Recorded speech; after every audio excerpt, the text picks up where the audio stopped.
They say you'll hear 1,000 no's before you hear one yes. This journey wasn't easy. From being on parole, unsupported friends and family, consistent betrayals, toxic relationships, financial difficulties, grieving loved ones. I took L after L after L, all while trying to do music on a hope and a prayer. It was literally like being tortured in hell. But one thing I do know is God is real. The more I kept going despite it all, eventually I got on my 2 feet. And I'm finally able to tell my story on my own terms. From Hell to Chanel by me, Chyna Streetz.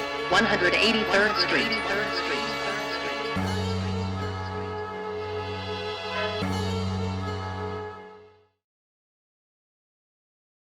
I happen to fancy Chanel a lot, and it's the pinnacle of luxury, so it's like a euphemism to me.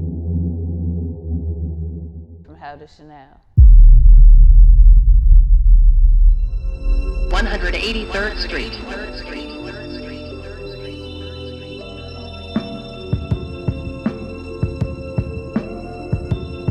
It's gonna be the best shit when it drops. It's facts. Cause you don't hear this. You know what I'm saying? She fresh, brand new. I'm excited for the world to hear it. Some of the best music I ever heard her make.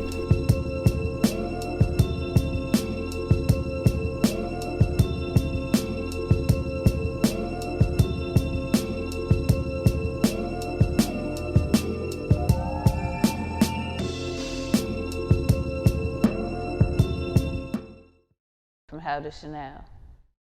I would say that this is my most personal project up to date, you know, kind of like really like digging into a lot of the things that I had to heal from, you know, like a lot of the, how can I say, the things that made me me, but they're not like my actual like identity. Like I don't identify with my trauma. Sometimes you have to be bigger than that. I feel like sometimes you have to actually go above and think of yourself higher than the normal bullshit. You know what I mean? Like, yeah, we all go through stuff. You're not special because you went through something. You're special when you go through something and you get over it, and then you show that pain and it ain't anything. It didn't do anything. Like, I feel like showing the world what God's glory is even better. You know what I mean? Like, I feel like my healing, or, you know, the fact that I've healed from what I went through is better. Like, I will never glorify my pain, but what came on the other side of it, oh yeah, absolutely. So how's the Chanel part of your life been? I'm still living it. It's still more to get to, you know, but so far so good. I mean, we're here having this conversation. I finished the album. So, you know, that's a part of the Chanel. I'm actually making music. I'm doing what I want to do. I'm living my life on my terms. You know what I mean? I don't really have to answer to anybody. I don't have to kiss anybody's ass to do what I need to do in life. I think I'm doing pretty good in that aspect, you know. There's still a couple of roadblocks in the way, but I feel like those are just self-inflicted wounds that eventually I'll get past, you know. But other than that, you know, I think I'm doing pretty all right. This album, you worked with one producer. Yep, 183rd. Shout out to him. How did that come about? Well, I had just dropped my last EP, Hourglass, with Wavy the God. Shout out to him. And, you know, after you drop any type of work, you know, that does something, you know, once you put something in the universe, things come back to you. So I had put that EP out, you know what I mean? And lines got crossed, we intertwined with each other and decided to put an album out, you know what I mean? People know people, so, you know, it was down the pipeline like, yo, y'all should work. So we was like, word, let's get to it. And we got to it, and here's the final, you know, product of the getting to it.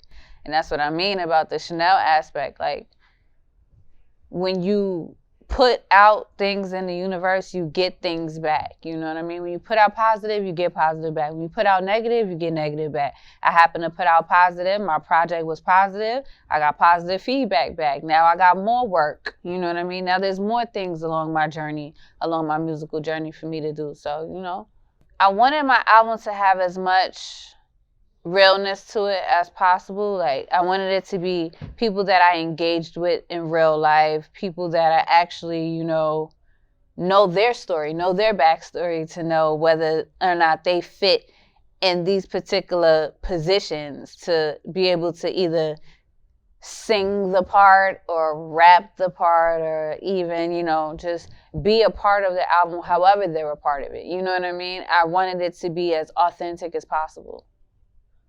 So that's how I chose it. I was like, I want you on this. I want you on this. I want you on this. And I think everybody did well.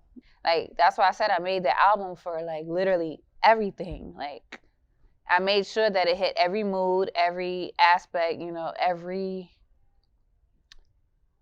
emotion. So if you wake up a little pissed off one day, you might want to hear, you know, Matrimony, or, you know, you might want to hear Bernadine's Rage. You know, you wake up feeling yourself and want to spend a bunch of money, you might listen to Siren's Lullaby, or, you know, 101 or 888 or Chanel Boy. You know, it just depends. It really depends.